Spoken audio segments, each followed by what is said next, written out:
Chapter 23 records the death of Sarah. The majority of the chapter is then devoted to Abraham negotiating the sale of land so that he can bury her. Sarah had had a long and difficult life. She suffered the ignominies of being wed to other rulers, but for most of it she suffered the pain of infertility, the intense shame that came with it, and the anxiety she must have absorbed from her husband, who had no heir. A twist of the knife came from her slave Hagar, and I wonder how she felt watching Ishmael grow up. She had no compunction in sending him and Hagar away, as we saw. Sarah was not a poor nomad. Her husband grew rich and had a certain amount of power. The Hittites, as we see in these negotiations, refer to him as a prince. But if your slave can produce a child who will likely inherit it all, what good was it being comfortable and respected all these years?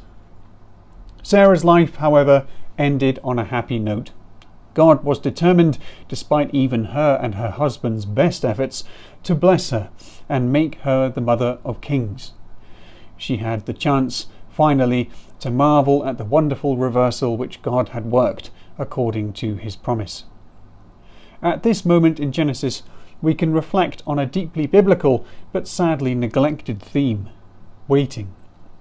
How long had Sarah waited for the fulfillment of God's promises? How many times did things take a turn which made their fulfillment seem even less likely? It is a wonder that when she gave that hollow laugh in chapter 18, she was not more bitter and disillusioned.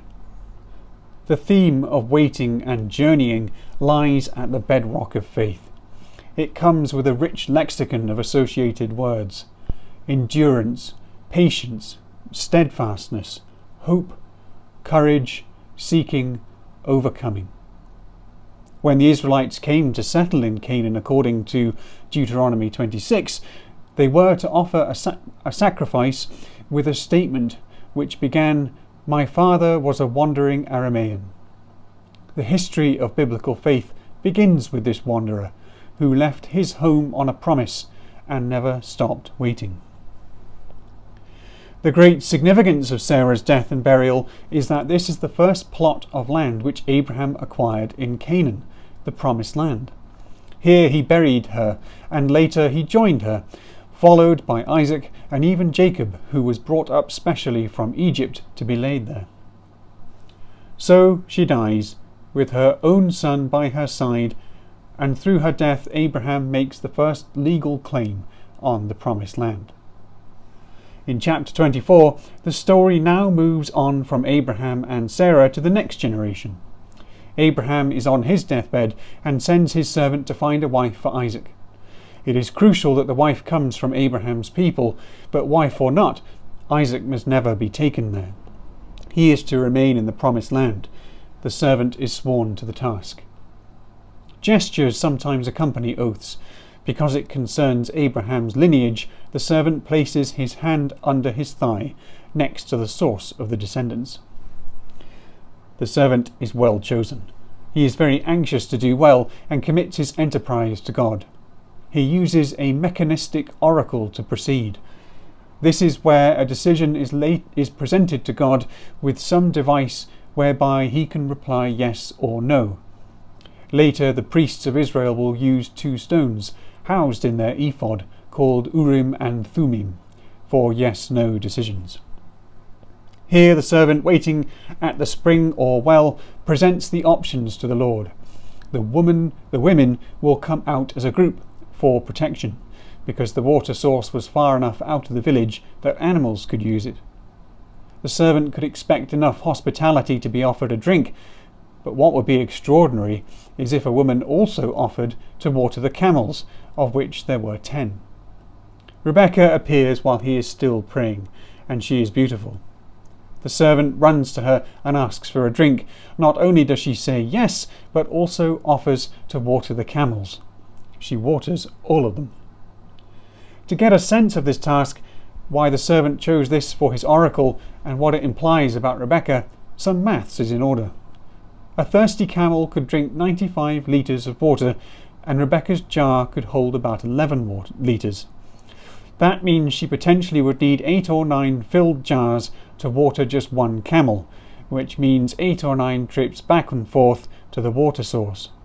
Each full jar would have weighed 3 kilos or 6.6 pounds, not including the jar itself.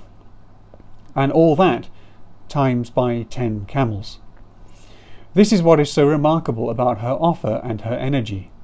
No wonder verse 21 records that the servant watched in silence. Would he have any doubt God had answered him?